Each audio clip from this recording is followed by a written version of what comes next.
Armin, was meinst du? Vielleicht müssten wir so ein Mühe mehr links. Ja, ein bisschen weiter rüber. Ich glaube, das wäre im Fall noch, das wäre noch gut. Was meinst du?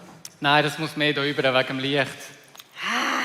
Ich weiss nicht so. Was ist mir da auf? Machst du keinen Kratzer, gell? Ja, müssen wir schauen. Wow, no way, no way. Hey, wenn ihr das Sofa nicht irgendwie da mehr da überstellen, das sieht so wack aus da. Wack? Was ist denn das wieder für ein neues Hey, alles muss man selber machen. Aber ja gut, dann schauen wir, ob wir noch ein bisschen Mühe weit...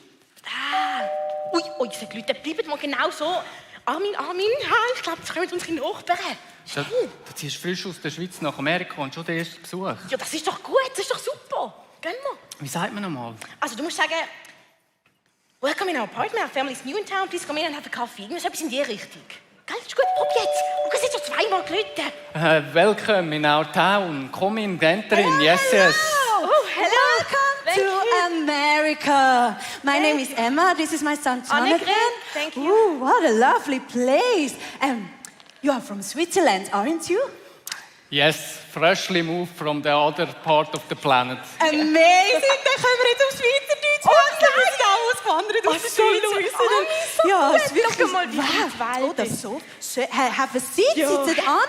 Ich beiße nicht. Also ich bin hungry, gell? So, make Mami hungry, gell, Jonathan? Mami, du bist so cringe in letzter Zeit. Möchtest du einfach ein bisschen Kuchen gerne. oder einen Kaffee? Ich hole einen Kaffee. Ja, danke, Armin. Ich bin dann gegangen. Ciao zusammen. Nein, musst nicht. Können wir doch auch sitzen. Jonathan und Alexandra. Cassandra, lovely. Alex Sitzt da nicht? Nein, da hat mein Johnny Boy endlich eine Spielkameradin in der Oh, Schule. das ist Der ist so eben gut. immer auf dem virtuellen Glitch-Zeug da. Twitch, Mami, Twitch. Ob Twitch, Glitch oder Switch ist doch alles Gleiche, gell? Aber du, jetzt zu euch, jetzt in der Frist anzügeln. Wie geht's euch mit dem? Also es war eine riesige Umstellung. Die Schweiz ist so klein und herzig, heimelig. Und dann hier Amerika, eine ganz andere Welt. Alles so gross und fremd. Andere Kultur, andere Sprache. Ja. Also wenn ich ehrlich bin, ich kann schon ein bisschen bammeln, ob wir wirklich zurechtkommen hier. Und dann mit dem Mann, mit dem Kind. I got you, Mama. Ja. I got you. Ist uns genau Kaffee. gegangen. Hallo, Kaffee. Danke vielmals. Oh, danke. Danke, Naomi, danke. Genau, wo der Jonathan und ich da angezügelt sind. Weil man hat eben so einen Job als Entwickler bei diesem Glitchzeug da angenommen. Oh, Twitch. Genau. Ja. Auf alle Fälle, ja, an einen Ort ankommen, das ist das eine. An einen Ort so richtig, also dort hingehen ist das eine, aber an einen Ort anzukommen ist etwas ganz anderes. Gell, Jonathan? Gell? Was? Ja, nein. Ja, weisst, also schau. An einen Ort anzugehen, du steigst in ein Flugzeug. Dann ein paar schreiende Babys Oh, die später, haben wir bist am auch anderen gehabt, Ende von der weisst Welt. Gell? Ja, das ist ganz schlimm, sind die. Und dann bist du dort. Aber ankommen, weisst, so, das braucht Zeit. Man muss die Sachen kennenlernen. Es sind ja neue Sachen. Das geht nicht einfach so. Ja, nein, verstanden. Aber dann meinst du eigentlich so ein bisschen, wir sind jetzt nicht zwingend hier angekommen, nur weil wir hier angekommen sind? Korrekt, Doch, genau. das ist so richtig. Armin, hast du gehört? Das macht so Sinn. Genau, also wenn wir jetzt ankommen, eben, man geht dort an, aber so richtig ankommen, man muss Sachen neu kennenlernen, es sind neue Leute, es ist ein neues Daheim, neue Sprache, was auch immer. Das braucht Investment und man muss auch etwas machen dafür. Und also, ich finde, eigentlich liegt es auch an den Leuten, die schon dort sind, um die neuen Leute zu begrüßen, oder? Um zu schauen, dass die einfach ein neues Daheim da finden dürfen. Und ja, also eigentlich ist es so ein bisschen ein Gegenseitiges. So ein bisschen ein Gehen und genau, ein ein Nehmen. Gehen. Nein, das ist doch schön. Und ich habe eine Idee. Ja. Komm, wir machen doch als Start gerade ein Freundschaftsselfie. Also, das ist eine gute Idee. Komm, Alex, Doch, da. Bitte nicht. Wer ist das? Wer ist Mal, das? kommen jetzt da. Lachen. Das, ja? Und Cringe. Hey, komm on, wir geben dieser Theater-Crew einen Applaus. So gut. Danke so vielmals.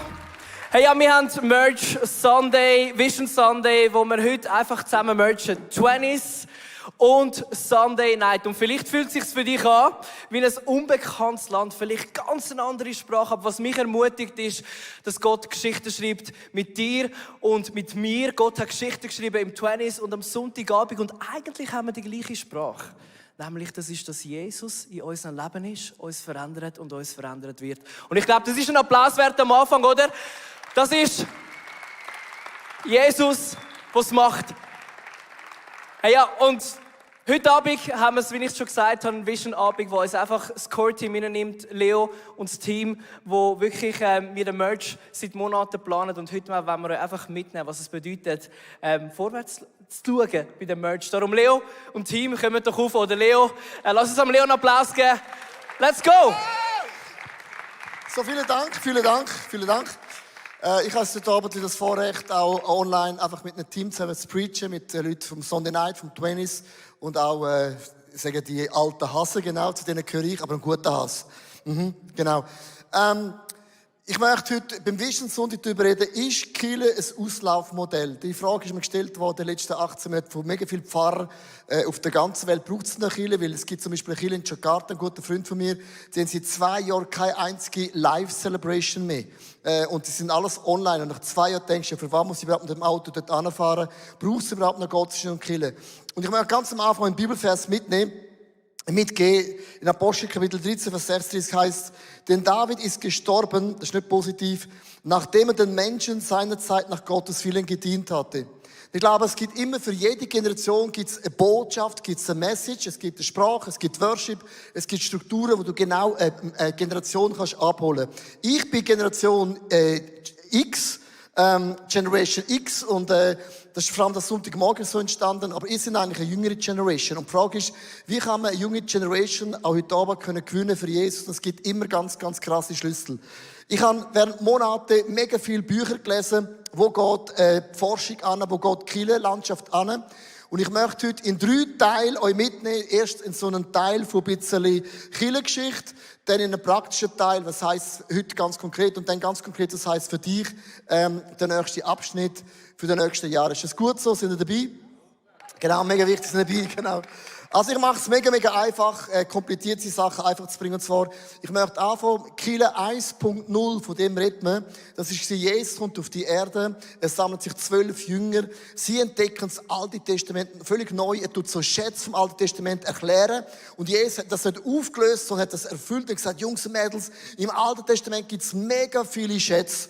Und das ist der Kirchenpunkt 1.0, oder? Denn Kirchenpunkt 2.0 bedeutet, Leute sind zum Glauben gekommen, die Jesus-Bewegung kommt eine Bewegung über, es entstehen Kirchen auf der ganzen Welt, Movements, verschiedene Gruppierungen, so, das Evangelium breitet sich auf der ganzen Welt aus. Und was die Kirche 2.0 gelernt hat, ist Folgendes, mit der Gabe vom Heiligen Geist können zu funktionieren. Sie haben gesehen, Jesus heilt. Und Jesus hat gesagt, wenn ich gehe, kommt der Heilige Geist, dann werden Wunder machen. Ihr könnt und werden für Kranke beten. Und Jungs und Mädels sind nicht schockiert, wenn die Kranken gesund werden. Und das hat Killen erlebt. Ich gedacht, hey, wenn wir beten, das ist mehr als Red Bull, da passiert etwas, mehr als Zertifikate. Die Leute pusten es richtig durch mit der Heilung. Und jetzt alles erlebt und Kirche hat angefangen zu agieren mit Worship, mit Heilung, mit Prophezie. Und Kirche ist explodiert auf der ganzen Welt. Bis Corona gekommen ist. Kirche 3.0 bedeutet, Kirche ist global geworden. Wir konnten nicht mehr einen Gottesdienst gehabt. Du hast dein Smartphone genommen und überlegt, ja, welchen Pastor schaue ich jetzt an, welche Kirche gehe ich online schauen. Und auch die Generation von ich, me, myself, Social Media heisst ja me. Also ich bin im Zentrum, du machst ein Selfie von mir, weil ich bin ja mega wichtig, dass es alle sehen und wissen. Und es hat einen mega Change gegeben, wie man auch Gottesdienst ganz konkret versteht. Und wir leben heute in einer globalen Welt mit digital, wo man nicht mehr sagen kann, das ist ein Kirchengebäude, ich gehöre zu ICF. Du kannst heute zu jeder Kirche gleichzeitig gehören. Das heisst, der Lieb von Jesus ist nicht mehr ein Label, nicht mehr ein Kirchenlein. Du musst überlegen, früher, als ich zum Glauben gekommen bin, ich bin der FEG gewesen, Freie Evangelische Kirche. Du bist nie in eine Pfingstgemeinde in den Gottesdienst gegangen, weil du musst ins Gebäude gehen. Heute kannst du in einem Klick ins Gebäude gehen, wo du willst. Und das ist für euch völlig normal, aber es hat sich total verändert. Und man hat eine Studie gemacht, die besagt, welche Kirchen werden denn in Zukunft noch wachsen? Und das musst du gut hören. Man hat herausgefunden, dass Kirchen, die liberal sind, liberale Kirchen, wird es von jetzt in 10 Jahren nicht mehr geben. Kirchen, die sagen, ja, die Bibel kann man nicht ernst nehmen, das ist ein Märchenbuch, das hat Gott gerne zur Gemeinde, das muss man interpretieren, das sind Menschen zusammengesetzt. Frauen und Männer, die sagen, die Bibel kann man nicht so wortwörtlich nehmen. Liebe Frauen und Männer, ich habe Good News, die Kirche gibt es nicht mehr. Amen. Die Kirche darf es auch nicht mehr geben, weil die Kirche bedeutet, du brauchst ein Fundament und das ist nicht deine Meinung, sondern die Wahrheit ist und bleibt Jesus Christus. Und wir sagen, 2 Kirchen werden durch die Decke gehen. Erstens die Konservativen. Die Konservativen, die sagen, wir glauben an die Bibel, Aber sie sagen, das alte Leben von früher, kennst du das? Früher ist alles besser gewesen.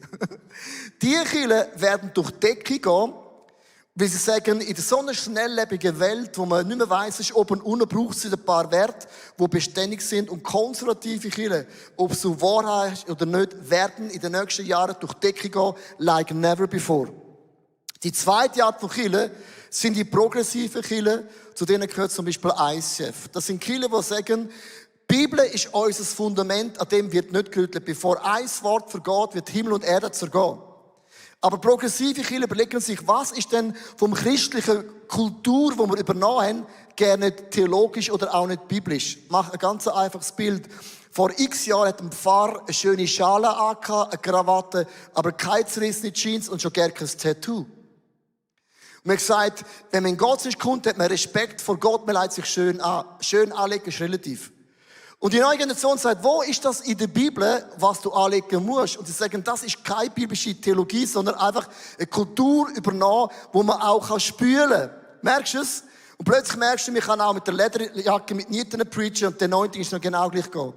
Das heisst, wir überlegen uns, was ist von der Kultur gerne nicht biblisch, sondern einfach so Traditionen, die wir übernommen haben, wo die Bibel von dem gerne nicht redet. Aber beide haben eins gemeinsam. Die Bibel, das Wort Gottes, ist unser Fundament. Und man muss natürlich das Wort von Gott auch interpretieren. Ist ja logisch. Jetzt haben wir zwei Challenge. Wir sind global geworden. Das ist positiv. Du kannst aussuchen, wo du hin willst gehen. Finde ich auch positiv, by the way. Und jetzt gibt es noch eine zweite Sache. Im Jahr 1870, habe ich eine Grafik mitgebracht, hat man gesagt, die Wissenschaft hat ganz wenig entdeckt. Mit anderen Worten, so die erklärbare Anteil ist ganz klein gewesen. Und die Kirche hat einen grossen Teil abdeckt. Zum Beispiel, wenn die Bibel sagt, wir sollen den Sabbat halten, einen Tag frei machen, hat man das gelesen, denkt, das muss man machen, das ist ein Befehl von Gott, das haben wir das Problem. Und die ganzen Essgewohnheiten im Alten Testament, zum Beispiel essen kein Schweinefleisch, don't pick the pig. Und dann haben sie das gelesen und denkt, ja, Schweinefleisch ist einfach unrein. Gott hat viele Gebote gegeben im Alten Testament, wo man heute wissenschaftlich, ernährungstechnisch kann erklären kann. Aber dazu hat man gesagt, don't pick the pig, oder? Und du merkst, die Domänen haben sich verschoben im Jahr 2020. Und das sind eure Generation. Sagt man, das Erklärbare von Wissenschaft hat gewaltig zugenommen. Auch Ernährungswissenschaft. Heute sagt die Ernährungswissenschaft, ess kein Schweinefleisch, dein Ranzen kann es nicht verdauen. Und die Wissenschaft erklärt das, was Jesus vor 2000 Jahren schon gesagt hat. That's the Bible is our foundation. Sagst, oh, wirklich? Total surprised. Die Wissenschaft sagt, du musst in deinem Leben einen Tag in der Woche frei nehmen. Die Bibel nennt das Schöpfung. Und die Wissenschaft sagt, sonst bist du krank. Und wir sagen, ja, das hat Gott schon lange gesagt. Aber der kleine Anteil, wo man nicht erklären kann, ist zum Beispiel, wie ist Himmel und Erde ganz konkret erschaffen worden. In der Wissenschaft nennt man ja eine Evolutionstheorie. Und das ist eine Theorie. Man tut eine Theorie, die nicht bewiesen ist, erklärt in der Schule, dass es eine Theorie ist. Merkst du das? Das ist weird. Aber die Bibel sagt, Gott ist unser Schöpfer. Und du merkst, die Wissenschaft hat zugelegt und das Unerklärbare ist kleiner geworden. Das bedeutet, die Wissenschaft hat einen krassen Booster bekommen. Was bedeutet das heute Abend für euch ganz konkret, Sunday Night Community?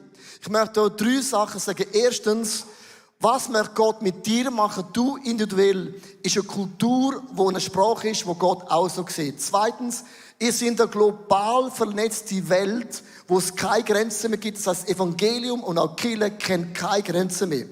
Und drittens, ihr seid die bildlichste Generation, wo die Geschichte der Menschheit jemals gesehen hat. Ihr seid super schlau. Jetzt kannst du selber einen Applaus geben. Ihr seid einfach dort oben. Es ist so. Nein, es ist so. Und das ist ein mega Blessing. Und das bedeutet aber, Kirche 3.0 bedeutet, du kannst nicht einfach etwas behaupten von der Bühne. Du sagst, ah, come on, ich habe studiert. Das heisst, vor 10 Jahren war es einfacher gewesen. Heute hast du es gegenüber von bildenden Frauen und Männern, die sagen, ja, jetzt bin ich gespannt, was du bringst. Weil ich habe studiert. Das bedeutet für die Kirchenlandschaft, was auch der Inhalt vom Content vom Evangelium angeht, müssen wir ein bisschen tiefer graben als jemals zuvor, um auch connecten mit der Generation, die extrem gebildet ist. Das ist mal die Einleitung zum heutigen Vision Sonntag, um euch ein Kompliment zu machen. Darum wird sich die Kirchenlandschaft massiv verändern. Pastor Michael Sieber, du hast dich auch entwickelt in den letzten paar Jahren. total. Deine Haare sind länger geworden. Ja, die Natur hat geschaffen. Die macht ihren Job. Wenn sie nicht bremst ist, dann sieht es so aus. Okay? Also, ich möchte einen Aspekt beleuchten, so ein bisschen digital, Kirche 3.0. Es geht darum, was für Gefäße die Kirche anbieten, dass Leute Jesus ähnlicher werden können. Ich möchte schnell ein bisschen Anlauf nehmen aus der Geschichte vom ICF. Wir sind mal einfach das ICF Zürich gewesen. Ein Ort, wo man sich getroffen hat. Ganz simpel und einfach eine Kirche, ein Ort. Dann hat es Leute gegeben von Rappi. Die sitzen heute hier vorne. Die haben gesagt, wir möchten auch im ICF Zürich dazugehören, aber wir machen unsere eigene Celebration. Und so haben wir gestartet mit Locations. Applaus für das ICF Rappi, Winti, Zürich Oberland, Bruck. Und im letzten Jahr, den letzten paar Wochen, ist ein neues ICF dazugekommen, ICF Mittelland. Wir sind jetzt eigentlich mit Zürich zusammen 6 Locations.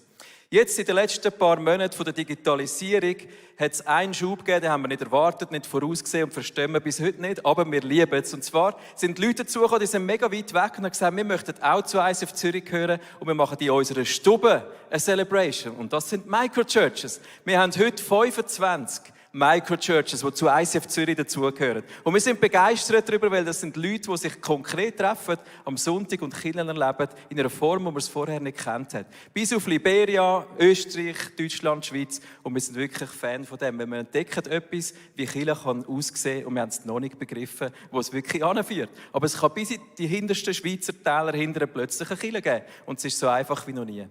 Was wir immer gemacht haben im ICF sind Small Groups. Wir haben dieses Jahr einen Rekord gestartet. Das hat sich entwickelt über Jahre. Das erste Mal in der Geschichte vom ICF haben wir über 2000 Personen, die Teil sind von einer Small Group. Wie cool ist das? 2000 Leute, die es zuhause haben in einer ICF Small Group.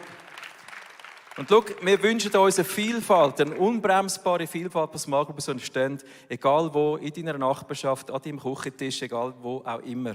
Und jetzt gibt es noch die blauen Punkte. Du siehst, der Blumenstrauß ist so farbig, Kirche hat so viele Arten und Varianten und Nuancen bekommen, dass es ein riesiges Abenteuer ist. Die blauen Punkte, die sind manchmal mega nah an Zürich und die anderen mega weit weg. Und das sind die Leute, die online unsere Kirche miterleben, die Jesus näher werden, sich näher Jesus entwickeln. Aber die schauen online, sind vielleicht in keiner Small Group, in keiner Microchurch, aber die sind dabei.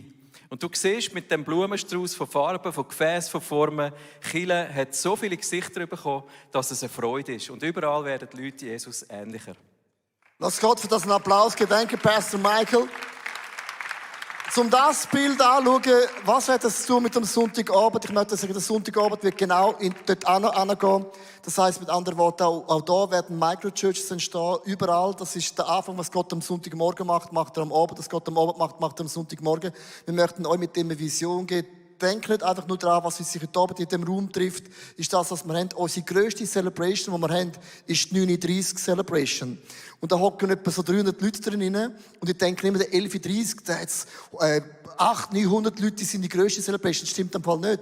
39 hast 25 Microchurches, die mitschauen und 1800 Leute auf dem YouTube. Das heisst, die grösste Celebration ist gefühlt die kleinste, aber die grösste. Das hat sich krass changed in der Corona-Season. Dass du sagst, nicht mehr, wo du wohnst, definiert, sondern du kannst definieren, wo ist deine Church. Was heisst das für den Sunday Night? Und ich möchte einen Überblick geben mit Kirche 3.0. Ist mir wichtig, dass du verstehst, zusammenhängen, wieso macht man Merch vom Freitagabend zum Sonntagabend und der Sonntagabend zum 20s. Ich möchte anfangen mit einem Bild. Wir haben 4 Celebrations, 39 und 11.30 und 5 und auch 7. Die erste ist Hochdeutsch, dann Schweizerdeutsch, dann Englisch und dann wieder Schweizerdeutsch. Genau. Du merkst allein, unser Sprachlevel ist auf einem hohen Level. Die ersten 3 Celebrations gewinnen wir Boomer Generation, das sind deine Eltern, nennt man Boomer Generation, Generation X, das bin ich, und Generation Y, das sind so Millenniums.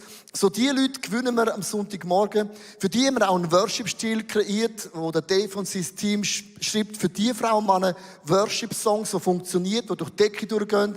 ICF Worship ist bekannt, auf der ganzen Welt werden Lieder gesungen, bis nach Asien ab. Und das muss man zuerst anbringen als eine Schweizer Church.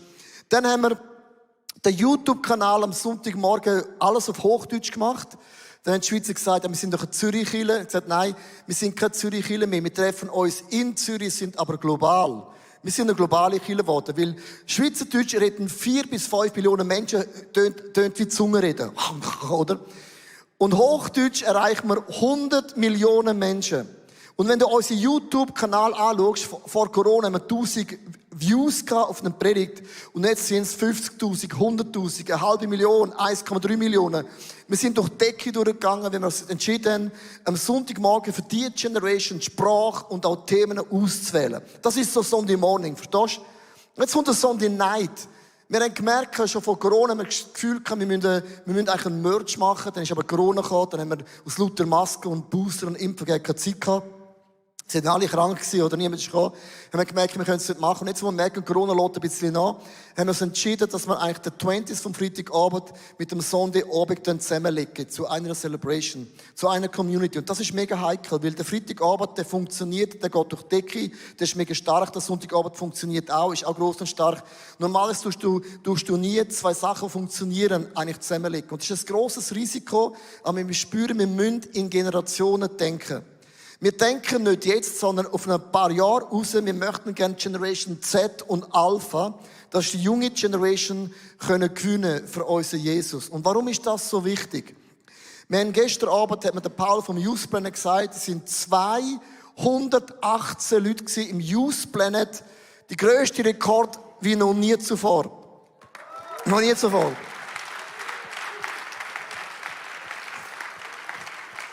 Warum ist die Zahl so wichtig? Ganz einfach. Wenn eine Kirche keine starke Jugendgruppe mehr hat, wenn eine Kirche keinen Sonntagabend hat und nur noch der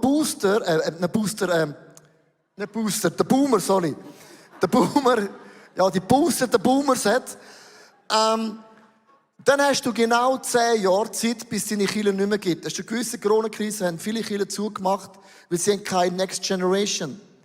Und darum das Sunday Night und auch Youth Planet 180 auf die Kids Church ist much entscheidend, dass das, was wir aufgebaut haben, kann auch in 10 Jahren noch weitergehen. Und da wird immer so sein, Sonntagabend wird irgendwann der Sonntagmorgen sein. Das ist immer ein normaler Durchlauf.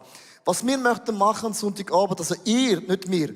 Wir, das Team vom Sonntagmorgen, wir geben euch Rückgrat, wir helfen euch, dort reinzukommen. Und irgendwann ist es eure Sache, eure Celebration, eure Preacher und eure Teacher und eure Worship Leaders. Wir möchten 2 Sachen etablieren und Gott möge uns helfen. Erstens, wir möchten am Sonntagabend einen neuen Worship-Stil entwickeln. Neben ICF Worship braucht es einen zweiten Worship-Stil. Ich habe den Brian Houston von Hillsong gefragt, wieso hat Hillsong Worship und United und Young and Free? Es sagen die meisten, ja, es ist halt eine grosse Kirche, die haben halt so viele Worshipper. Und er hat mir gesagt, Leo, das ist in Hillsong nur passiert, weil wir es bewusst so haben wollen. Das ist nicht per Zufall entstanden. Wir wollen bewusst 3 Worship-Stile. Und ICF ist genug gross, um zu sagen, wenn wir den Merch machen, sind wir genug gross, neben ICF Worship einen zweiten Worship-Stil etablieren, der durch die Decke durchgeht und die junge Generation richtig abholen vom Musikstil. Verstehen Sie das? Das ist big. Bedeutet aber, dass du sagst, aber mir gefällt der Stil nicht. Darum haben wir auch den Loft oben, hast du gewusst, parallel ein Loft-Worship heute Abend. Das ist so mehr Soaking-Worship, das sage ich mal gerne. Wer von euch liebt Soaking-Worship? Dann müsst ihr, glaube ich, in die Luft gehen. Wenn das laut ist, ist die Luft für euch der Place to be. Und das ist mega wichtig, dass du weißt, wir möchten gerne angehen. Wir möchten gerne auch einen YouTube-Kanal entwickeln, der genau für die Sunday Night Community funktioniert. Und ich möchte heute Abend wirklich das sagen. Kirche 3.0 bedeutet, dass Sunday Morning funktioniert. Wir sind durch die Decke durchgegangen. Wir haben eine Kirchengeschichte geschrieben mit der Hilfe aus dem Gott im Himmel. Es ist so. Da können wir einfach die Augen nicht zumachen. Es ist so. Aber Sunday Night möchte ich sehen, wie die Halle von oben bis unten in der ganzen Schweiz die Leute sehen, es ist möglich, dass junge Leute in die Kirche gehen mit Leidenschaft. Und Gott möge uns helfen, den Merch so zu machen, dass Jesus am Ende des Tages die Ehre bekommt. Come on.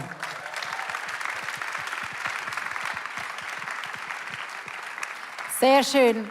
Kirche 3.0 bedeutet auch, online ist nicht mehr länger in unseren Köpfen einfach die Hintertüre für Leute, die so langsam aus der Kirche rausschlittern, weil wir eigentlich von dort kommen, dass wir gewöhnt sind, dass Kirche das ist, was man sieht. Sondern Kirche 3.0 ist für uns ein Umdenken, dass online Fronttor ist, dass das der Ort ist, wo die Leute einen Zugang bekommen in die Kirche hinein. Und Marilena, das ist eine Geschichte, die wir hier auf dem Video haben, lässt selber erzählen, wie sie das erlebt hat. Ich bin in einem gläubigen Umfeld aufgewachsen, bin aktives Mitglied von der Kirchengemeinde gewesen, habe mich aber, als ich von zu Hause ausgezogen bin, sehr bewusst gegen den Glauben oder gegen eine Gemeinde entschieden. 2020 habe ich ohne erkennbaren Grund Herzrhythmusstörungen entwickelt und in dem Zusammenhang hat eine Bekannte zu mir gesagt, Marilena, ich glaube, Jesus klopft an dein Herz an. Sie hat mir dann den Link zu den ICF Online-Gottesdiensten geschickt und ich habe angefangen, die anzuschauen. Ich hätte mir zu dem Zeitpunkt niemals vorstellen können, aktiv in eine Gemeinde zu gehen, aber online war okay. Ich habe immer mehr gemerkt in der Zeit, dass Jesus mich sucht, dass er mich finden möchte und dass er mich wieder verändern möchte, wieder zu sich ziehen möchte. Und über die Zeit hat sich dann in Schwäbisch Hall die Microchurch gegründet. Mittlerweile gehe ich dorthin und bin einfach total dankbar, dass in dieser ganzen Corona-Zeit Jesus in meinem Tempo mich finden durfte, er mich überhaupt gesucht hat und mich so wieder zu sich ziehen konnte.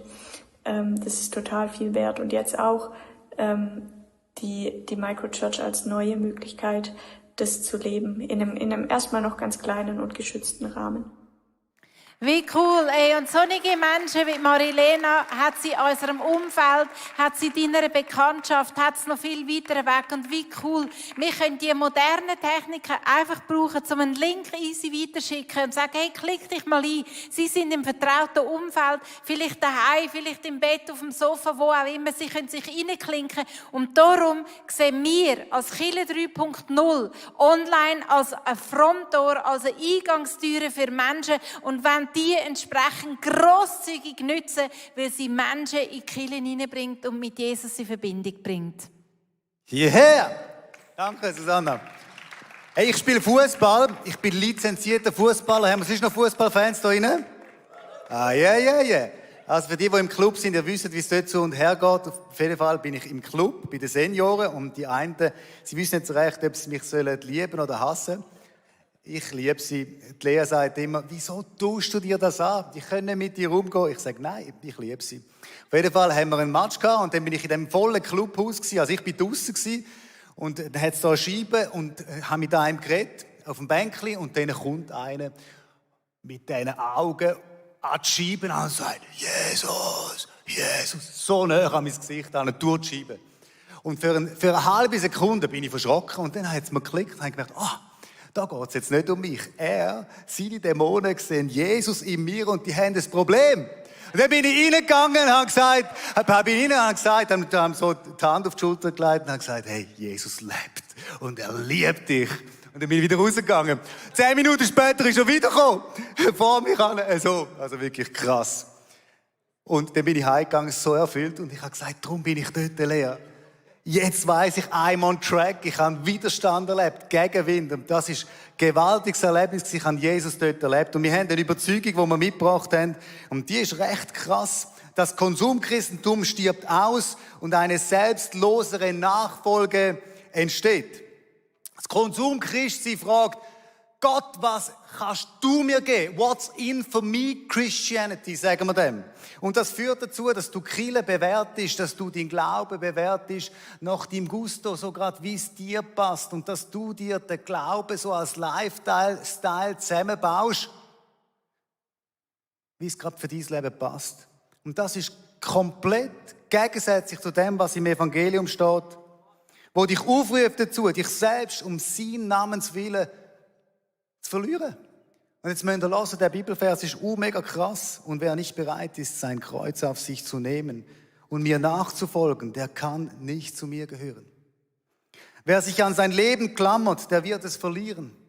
Wer aber sein Leben für mich aufgibt, der wird es für immer gewinnen.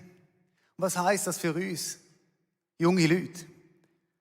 Die Welt hat Werte, die da durchgehen, liberal ohne Ende, und Jesus teacht uns Werte, die sind da. Und es klafft so auseinander.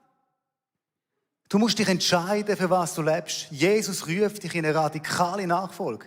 Und du kannst nicht der Welt dienen und Jesus dienen und dass du kein schlechtes Gewissen hast, noch in die Kirche kommen am Sonntag. Wir fordern dich raus, bist nicht ein Nachfolger von dieser Kirche, sondern bist ein Nachfolger von Jesus Christus. Und zwar, das ist eine radikale Geschichte. Und du wirst Gegenwind bekommen in deiner Schule, wenn du die Werte lebst. Dann wirst du Gegenwind bekommen, du wirst Widerstand bekommen, wie ich das erlebe im Fußballclub. Und dann freuen wir uns. Dann weißt du, I'm on track. Und wir möchten euch einladen, wirklich, als Leiter, mach ganze Sache mit Jesus. Mach ganze Sache mit Jesus und dann wirst du merken, dass du auf festem Boden stehst, auf Jesus, auf festem Boden, egal wie viel Gegenwind das dir ins Gesicht blasen. Amen. Amen. Come on, Simon. Thank you so much. Schöne Kappe. Also uns ist mega wichtig, dass du ein bisschen die Kirchengeschichte verstehst. Kirche 3.0 mag jetzt für dich nicht so relevant sein, aber mir ist wichtig, dass du ein bisschen verstehst, was abgeht in der Kirchenlandschaft, wieso gewisse Kirchen auch kämpfen und strugglen, wieso das andere durch die Decke durchgehen. Ich finde es speziell wichtig zu wissen, was sind Mechanismen, die immer noch funktionieren, egal wie die Generation auch angeht. Ich möchte mit dem Team zusammen, was ist denn der Auftrag in diesem Jahr für uns als ICF-Familie? Nennt es ganz, ganz bewusst so. Ich glaube, es ist ein Jahr, um andere Frauen und Männer auszurüsten. Ich glaube, es ist ein Jahr, ob Corona oder was jetzt auch immer passiert in der Ukraine und Russland. Unser Job ist es, Menschen freizusetzen für Jesus. Und ich möchte enden mit einem Bild, und das ist das Bild vom Diamant. Und wenn du das Aquarium anschaust, möchte ich dir sagen, in dem Dreck innen ist ein Diamant. Siehst du den Diamant? Aber wenn man anzoomt, wirst du merken, nein, ich sehe Dreck. Aber in dem Aquarium hat es einen Diamant. Und ich finde es interessant, dass Jesus hat gesagt, er hat 99 Schafe stehen lassen und hat den einen Diamant hat er gefunden. Er hat es gefunden. Und es bedeutet nichts anderes, irgendjemand hat für dich gebetet, hat dich eingeladen in die Kirche, hat das Evangelium erklärt. Niemand von uns sitzt einfach automatisch da, schon gläubig geboren. Irgendjemand hat in dir etwas gesehen, was viele Frauen und Männer nicht gesehen haben. Wir sind Goldgräber, wir sind Diamantengräber. Und ich finde das Bild so interessant, wo der Samuel, der Prophet, muss einen neuen König suchen. Für Israel kommt er zu einem Vater und sagt, bring mal deine Söhne. Und er lässt sie aufreihen. Und dann schaut er an und sagt, ja, du bist cool, du bist cool, du bist cool. Und dann sagt er, aber keiner von denen ist hot enough. Und dann sagt der Samuel, keiner von denen ist es. Und der Vater sagt, das sind alle. Und nach außen muss man sagen, Samuel, du hast dich getauscht. Da ist kein Diamant. Und der Samuel sagt, nein, hast nicht noch irgendwo einen versteckt. Und sagt der Vater, ja, auf dem Feld. Du kannst nicht Leute so jünger machen, die schon in die Kirche kommen. Das ist einfach, das zählt nicht. Sondern lass uns in die Welt rausgehen und überlegen, wo gibt es in deinem Fußballverein, in deiner Lehrstelle, in deiner Familie, in deiner Nachbarschaft, wo gibt es einen Dreck, wo es Diamanten drin gibt, die sind Sperrangeln offen für das Evangelium. Und lass uns nicht so beschäftigt sein mit den Corona-Regulations. Corona-Diskussion ist lame, langweilig. Auch der Krieg, lass uns beten. Aber lass uns nicht vergessen, irgendjemand braucht das Auge vom Heiligen Geist, wo ein David sieht, wo noch niemand sieht. In deinem Umfeld gibt es Billy Grahams, wo noch niemand sieht. Ein Rainer Bonke, wo noch niemand sieht. Ein Mother Teresa, wo noch niemand sieht. In unserem Umfeld gibt es Frauen und Männer, wenn du die für Jesus gewünscht, die werden das ganze Land auf den Kopf stellen. Ich glaube wirklich, lass es nicht an den Menschen vorbeigehen, nur weil wir dreckig sind, sondern man kann ganz einfach den Diamant entdecken. Wir sind gerufen zum Diamantengräber sein, Goldgräber, Diamantengräber. Aber du kannst nicht Diamanten finden, ohne dreckig zu werden. Du musst deine Ärmel hinterher krempeln und du musst in den Dreck wühlen. Und ich habe mich entschieden, ist mir scheißegal, wie dreckig das ich werde, ich gehe die Diamanten graben. Das heisst für mich, dass ich eben in diesem Fußballclub bin. Das heisst für mich, dass ich auf Social Media bin und mich dort rauslehne für Jesus. Und ich habe mich entschieden, dass ich nicht mehr länger warte, Jesus rauszutragen, bis vielleicht irgendwann dann mal einer an meiner Tür klingelt, in 10, 20 Jahren, bis jetzt ist es noch nie passiert, und sagt, Simon, hast du mir eine Lösung für meine verlorene Seele? Ich will dort hingehen, wo die Leute sind. Und im Fußballclub und auf Social Media, dort wo ich jetzt bin und sonst irgendwo, dort hat es so viele Diamanten. Und sie sind dreckig, und man findet einen nach dem anderen. Genau, dann hast du den Diamant ausgegraben und merkst, er funkelt gar nicht. Er ist dreckig. Er scheint nicht, er tut nicht das Licht widerspiegeln. Aber wir alle wissen, dass der Diamant dazu berufen ist, zum Strahlen wiedergeben, zum das widerspiegeln. Und wir alle wissen, das, was der Diamant braucht, ist, dass jemand ihn nimmt und da rein tut. Dass er seiner Berufung kann gerecht werden, dass er wieder richtig frei gewaschen werden von dem Dreck. Und wisst ihr was? Unsere Bestimmung ist genau das Gleiche. Wir sind berufen dazu, zum Funkeln. Weil Gott gesagt hat, er macht uns in seinem Ebenbild, in seinem Spiegelbild. Wir sind berufen dazu, dass wir Gottes Herrlichkeit widerspiegeln, wie der Diamant. Aber wir alle wissen, dass wir in der Welt leben, wo Hass ist, wo Angst ist, wo Einsamkeit ist und wo das ganze, unser Diamant tut, wie so Dreck über unser Herz drüber. Das ist die Realität. Und ich weiss nicht, wie du in die Kirche gekommen bist. Aber es hat sicher jemanden gegeben, der dir von Jesus erzählt hat. Weil die gute Nachricht ist, Jesus ist genau für das ans Kreuz gegangen. Er hat gesagt, durch mein Blut tue ich dich wieder reinwaschen. Dein Herz wieder zum Funkeln bringen, damit du deiner Bestimmung kannst nachgehen. Und ich habe mir heute Morgen überlegt, welche Leute haben mich reingenommen in die Kirche, haben mir von Jesus erzählt. Und das sind meine Eltern, das war ein Paul, ein Simon. Und ich bin so dankbar, Paul, wirklich, dass du etwas gesehen hast in mir, was ich nicht gesehen habe. Und ich möchte euch ermutigen, lasst uns genau das machen. Lasst uns rausgehen in unserem Umfeld. Wir sind alle in dem Umfeld drin. Und genau das sind Leute gesehen. Sie ermutigen und sagen, ich sehe etwas in dir. Und ich sage dir, es gibt nichts Schöneres, als dürfen zuschauen bei jemandem, wo das passiert, wo die Augen dürfen fangen an strahlen, wo er kann Gottes Herrlichkeit widerspiegeln.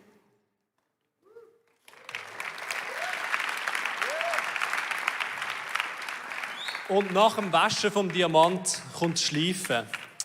Und spannend ist bei so einem Diamant, wenn er geschliffen wird, dann, wenn er perfekt geschliffen ist, dann spiegelt das Licht so richtig und dann fängt er an zu funkeln. Dann fängt er so an zu glänzen.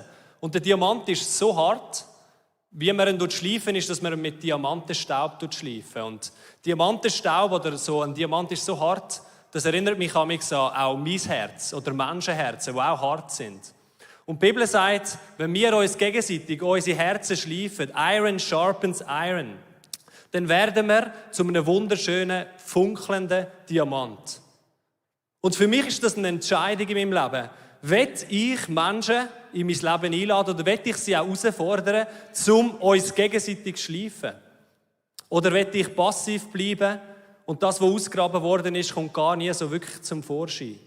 Also wir brauchen Menschen, die uns gegenseitig schleifen, dass wir so einen wunderschönen, funkelnden Diamant werden dürfen, der die Welt sieht. Come on, Luki, thank you. Woohoo. Ist nicht cool, wenn nachher so glänzt ist. Ist es einfach mega cool, wenn die Herrlichkeit von Jesus durch dich durchscheint. Ich möchte jetzt mit euch zusammen auch der Luft oben in eine interaktive Zeit gehen. Du hast vieles gehört, du hast vieles vielleicht auch zum ersten Mal gehört überhaupt. Wir möchten nachher gerne in eine Gebetszeit hineingehen. Und ich habe in der Vorbereitung etwas gehört und ich möchte es euch jetzt ganz kurz erklären, weil dass du nicht das Gefühl hast, ich manipuliere irgendwie. Und zwar, ich habe von Gott gehört, 2 Sachen heute Abend sind entscheidend. Erstens Gebet. Eine Kirche, die betet, ist eine starke Kirche, weil wir machen uns Abhängigkeit mit den Möglichkeiten von unserem Gott im Himmel. Wir sagen, Gott, wir sind limitiert, aber du bist unlimitiert.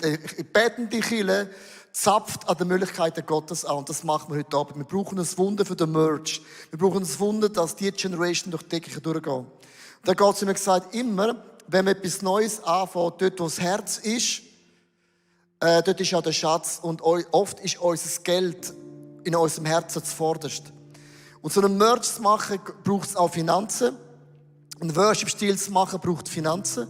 Es entsteht nicht einfach automatisch. Und ich möchte euch heute Abend bitten, es ist keine normale Kollekte, es ist eine Kollekte vom Glauben. Lasst heute Abend zusammen eine Glaubenskollekte einsammeln. Du kannst es online machen mit dem grossen QR-Code, es gehen Becher durch die Reihe durch und es ist mir mega wichtig. Wenn du findest, nach so einer Predigt eine Kollekte einsammeln ist manipulierend, dann gib bitte heute Abend nichts. Weil ich möchte nicht manipuliert zu gehen haben. Ich möchte, dass du gibst im Glauben. Ich glaube wirklich, dass ich gebe, einen Samen lege für die nächste Generation, dass Gott es braucht. Und wenn du das Gefühl hast, ich bin überrumpelt, weil wir machen nie Kollekte nach der Message, immer vorher.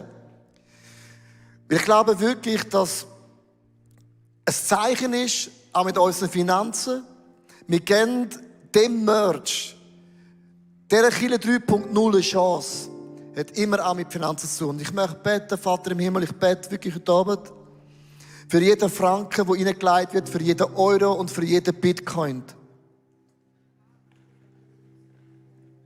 Veracht nicht den kleinen Bitcoin. Ich bete für das heute Abend. Es ist ein Glaubensopfer, das wir zusammenlegen, ob das 1 Euro ist, 1 Franken, ob das 10.000 Franken sind, 1 Million. Ich möchte auch die Million nicht blockieren. Ich möchte auch die Million nicht blockieren. Weil oft tue ich auch Gott wie, denke, das gibt ja eh niemand. Kennst du das? Das gibt ja eh niemand. Ja, dann ist es auch so. Ich möchte das freisetzen heute Abend, das ist ein Glaubensopfer für alles, was wir in der Zukunft. Ich segne auch dein Gehen heute Abend. Die Bibel sagt, wer Gottes Reich an erster Stelle setzt, dem werden alle Sachen zufallen. Es ist nicht so, dass du gehst und du musst dann einfach verzichten. Du hast eine Dimension von Wunder Gottes. Und dir werden Sachen zufallen und die Leute sagen, wie geht das? Wie machst du das? Meine Bankerin, die mich beraten, sagt zu mir, Herr Bicker, wie machen Sie das? Sie kommen immer zu Angeboten, wo in der Bank niemand hat. Wie machen Sie das? Ich bin Pfarrer. Ich habe andere Möglichkeiten. Im Ernst. Ich komme zu Wohnungen, zu Preisen wie vor 5 Jahren. Wo wer? Eine Frau, die nicht einmal gläubig ist. Gott macht Menschen blind. Und geben wir etwas, ich möchte euch wirklich sagen, tönt Gott nicht limitieren. Wenn du Gott an erster Stelle setzt, du kommst nicht zu kurz, du weißt gar nicht wie. Der Himmel wohnt in mir und das ist relativ krass. Darum tue ich euch segnen, dass die Gunst Gottes dich begleitet.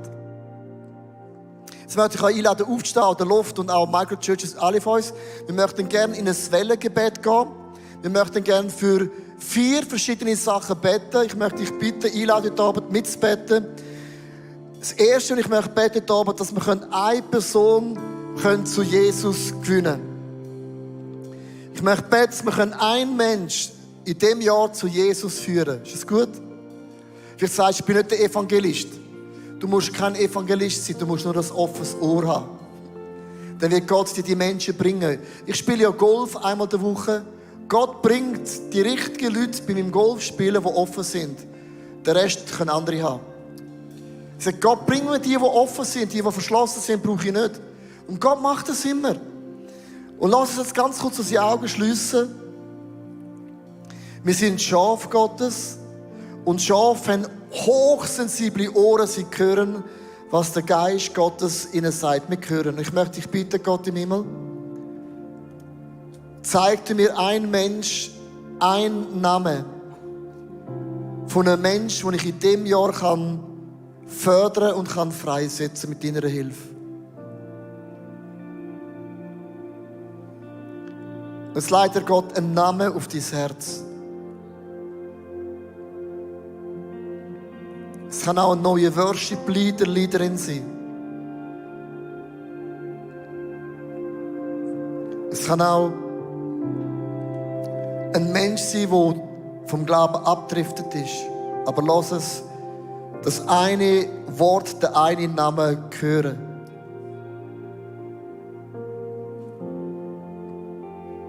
Weil wie kann Jesus 99 Schafe stehen lassen und dem einen nachgehen? Der hat das eine gekannt. Der hat von dem einen Schaf gehört. Der hat es zählen. Also Jesus konnte zählen. Der hat es zählt. Der gewusst, das eine, das Schaf Peter, schon wieder der Kaib. Dem ist er nachgegangen. Der Schaf hat einen Namen. Der Schaf hat eine Geschichte. Der Schaf ist driftet.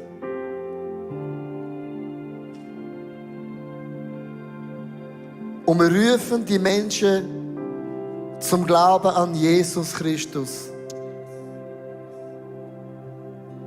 Bring sie heim. Komm, bring ihn heim.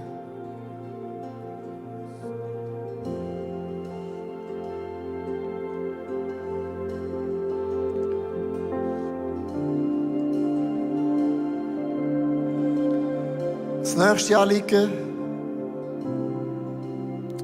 Das nächste Anliegen, ich würde gerne mit euch zusammen für Small Groups beten, dass wir im 2022 dürfen genau die Gemeinschaften, dass sie dürfen entstehen, wo Eisen sich schleift gegenseitig, wo wir dürfen zu glänzenden Diamanten werden. Und cool wäre es, wenn du das willst, darfst eine Kollegin oder einen Kollegen nebendran nehmen und das zweite und das dritte schnell zusammenstehen, dass wir einfach einstehen, den Himmel bestürmen. Dass Freundschaften dürfen entstehen, die sich gegenseitig schleifen, wo die Welt, wo wir raustragen in die Welt, wo sichtbare Diamanten entstehen. Lasst uns das zweite oder das dritte zusammenstehen, wenn du auch nicht willst, völlig freiwillig. Und lass uns den Himmel bestürmen. Wir wollen die Leute, die uns schleifen, Vater.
Und ich hatte noch den Eindruck, dass etwas, das die Freundschaften hindert, ist der Geist vom Vergleichen.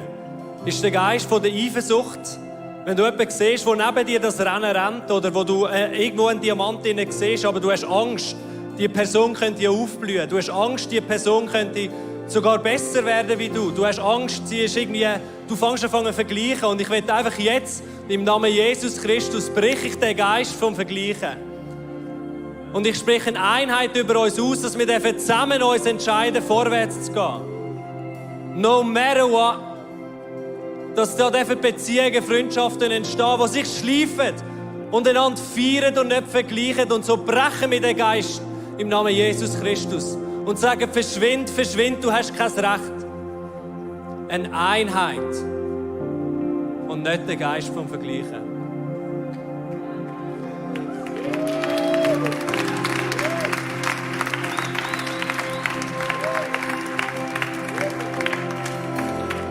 Ich möchte zusammen noch mit euch beten für den Merch, der jetzt passiert, wo die 20s und der Sunday Night zusammenkommen. Und für gewisse Menschen, vielleicht bist du auch heute da und sagst, hey, für dich ist das mega Challenge, weil du hast einen Freitag gehabt, wo dein Zuhause war. Und wir möchten heute beten, dass ein neuer Worship-Stil passieren, dass neue Leute sich finden dürfen, dass die Groups zusammenkommen und dass unsere Leaders Weisheit haben. Und ich werde zusammen mit euch auf die Knie gehen. Und ich werde dich einladen, das mit mir zu machen. Du musst es nicht. Mach es aus voller Überzeugung, wenn du das machen willst. Und dann werde ich einfach, dass wir in eine Proklamation hineingehen. Dass wir über den Sunday Night proklamieren, wer unser Gott ist. Es ist seine Kirche und wir sind da. Und ich danke dir, Jesus, dass du unser Vater bist. Dass du der König aller Könige bist. Und dass das deine Kirche ist. Und wir beten über den Boden der Kirche, dass du das Fundament bist. Dass Leute reinkommen, dass sie dich kennenlernen. Dass sie wissen, du bist ihre Hirte, die vor ihnen mitgeht, wo sie sucht, wo mit ihnen durch den Alltag geht. Und ich segne die Halle, Jesus, dass dein Reich da gebaut werden darf. Und ich habe das Gefühl, ich werde unbedingt noch für unsere Leiter beten, weil unsere Leaders brauchen Weisheit, dass das geschehen kann. Und du darfst mit mir die Hand halten und segne deinen Leiter, der in den Sinn kommt. Und du es laut aussprechen. Segne ihn mit Gottes Gunst.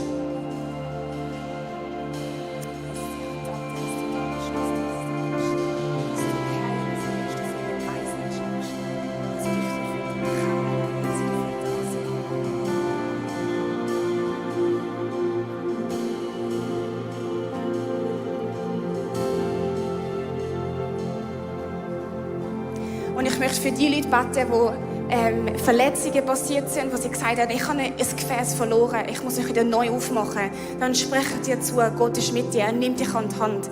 Er macht dir Mut und sagt, bleib bei mir, bleib bei mir. Es fängt etwas Neues an.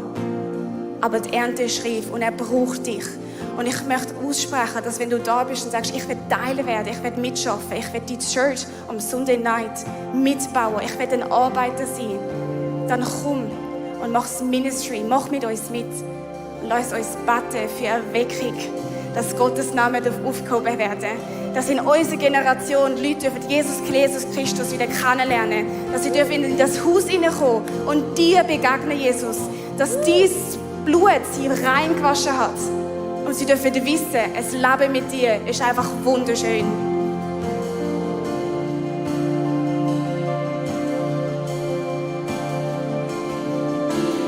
Stehen wir wieder auf, alle zusammen von uns an. Die Bühne ist unbequem. Wir möchten für eine vierte Sache beten, wir möchten für Church Planting beten. Wir beten nicht, dass nur ICF entsteht, sondern wir sagen, die Kirchengründung auf der Welt ist eine der effektivsten Evangelisationen, weil du fährst irgendwo an und du sammelst Leute ein, die nicht mehr in die Kirche gehen, die den Glauben verloren haben. Wir sagen, Church Planting ist mega effektiv. Und ich möchte jetzt bitten, du hast vielleicht ein Lieblingsland, das du cool findest. Brasilien, Argentinien, Schweden, Liechtenstein, oder Amerika. Ich möchte dich bitten, dein Lieblingsland, das du hast, sprich das aus in einem Gebet, dass in dem Lieblingsland, wo du eine Leidenschaft hast, können Kirchen entstehen. Das kann Italien sein, Schwabenland sein. Das Fans, Schwabenland sein. Da hinten sind sie, ja. Ist gut so. Mach das, wo du bist. Sprich das Land aus für Church Planting. Ich bitte für die Malediven. Dort machen wir Microchurches. Microchurches in Malediven. Seychellen und Mauritius. Und auch Florida. Woo! Come on. Auch in Appenzell. Liechtenstein. Ich bitte dich für Liechtenstein, Jesus. Ich bitte dich, dass in Liechtenstein, in dem Vaduz dürfen Kirchen entstehen, wo Menschen zum Glauben bringen. Ich bete für Feldkirch. Mit dem besten Schnitzel in Feldkirch, Schattenburg. Ich bete wirklich für das. Ich bete dich für Spanien. Ich bete dich für Italien. Ich bete dich für Portugal. Für Frankreich. Für Cayman Island.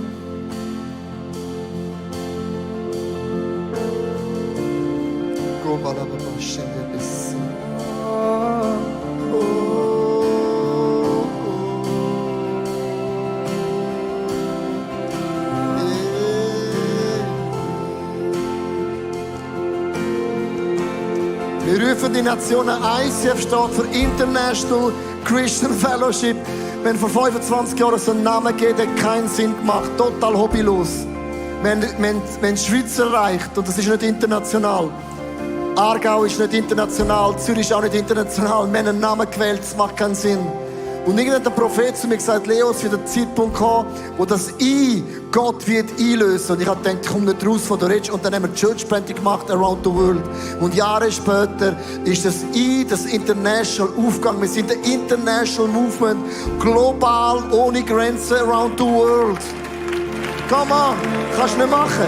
Kannst du nicht machen. Kannst du nicht machen. Yeah.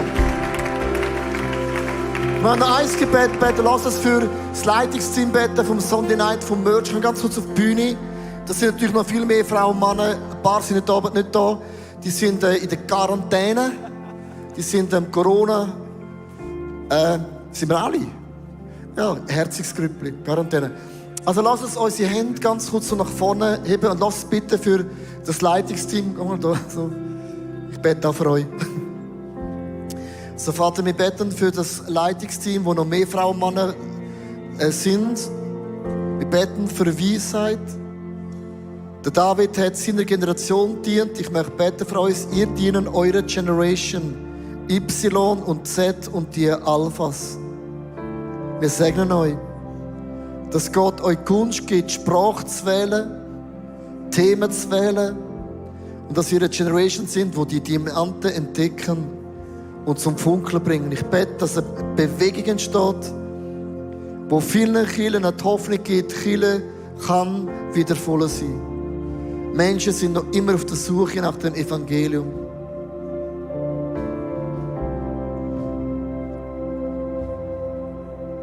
Ich segne euch wirklich mit der Weisheit Gottes. Und wir beten auf den Heiligen Geist. Ich möchte bitten, dass Zeichen und Wunder geschehen. Kranke werden gesund, Blinde sehen, Lahme gehen. Long-Covid verschwindet. Depressionen ist nicht unser Fundament. Wo der Geist Gottes wirkt, dort ist Freiheit. Und wir sagen euch, sind frei, kreativ und innovativ angedockt mit dem Holy Spirit.